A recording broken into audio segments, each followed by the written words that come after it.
네, 누군가의 말을 통해 시장의 이슈를 체크해보는 말말말 시간입니다.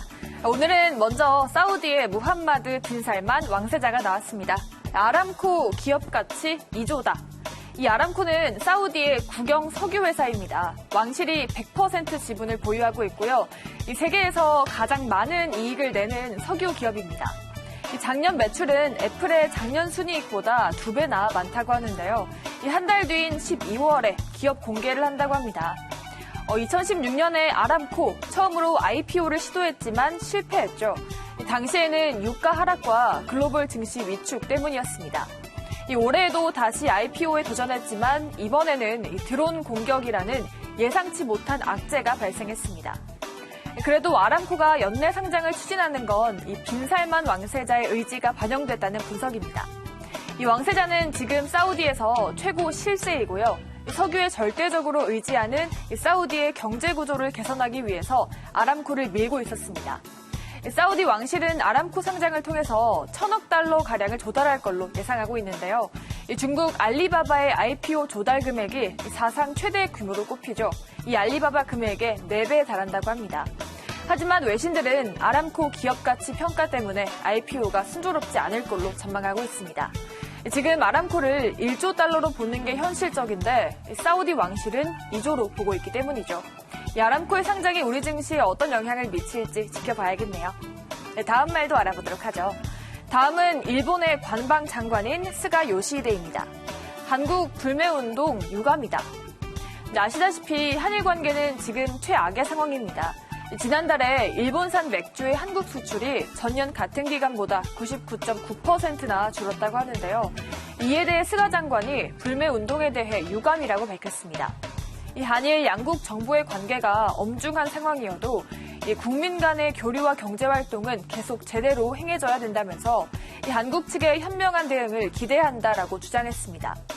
우리 대법원의 강제징용 배상 판결이 나온 지 1년, 일본 정부가 강하게 반발했죠.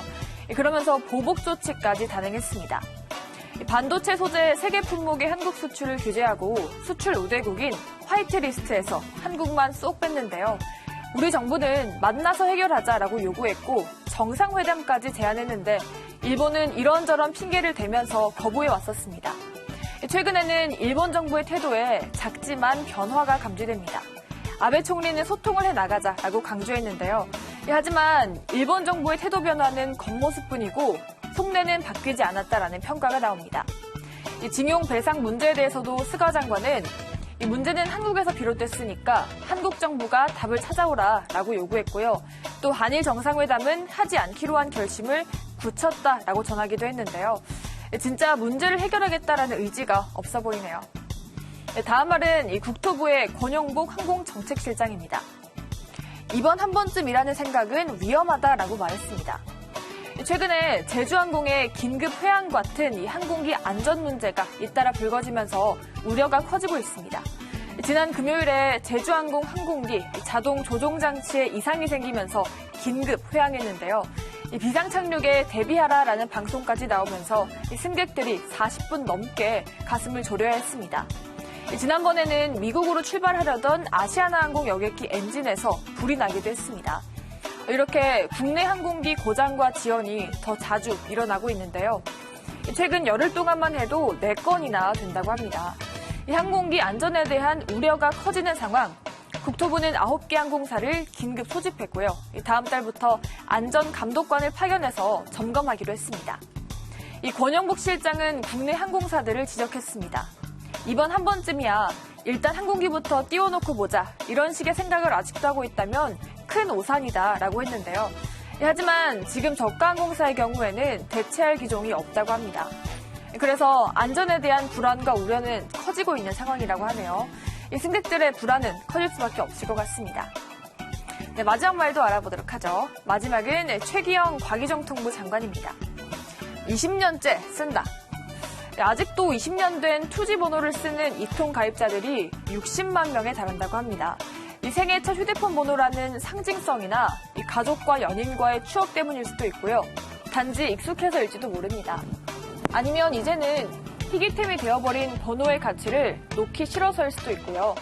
혹은 LTE나 5G 폰으로 교체할 때 이 통신사의 보상을 기대하는 사람들도 있습니다. 지금 투지폰 실사용자는 총 57만 명이 넘는다고 하는데요. KT는 2022년에 이미 투지 서비스를 가장 먼저 폐지했습니다. 이 투지 주파수 임대 문제와 장비 노후화, 또 단말기 생산 중단 등의 여파로 더 이상 투지를 유지할 여력이 없다고 하는데요.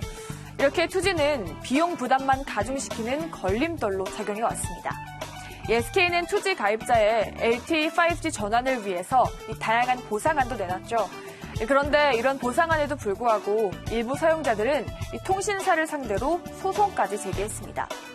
투지를 종료하더라도 기존에 쓰던 번호를 쓸 수 있게 해달라라는 요구죠. 하지만 1심에서는 곧바로 기각이 됐습니다.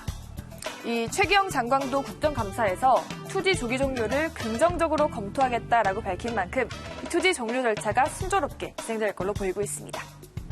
네, 이렇게 오늘도 시장에서 핫했던 4가지 이슈 모두 알아봤고요. 지금까지 말말말 함께 하셨습니다.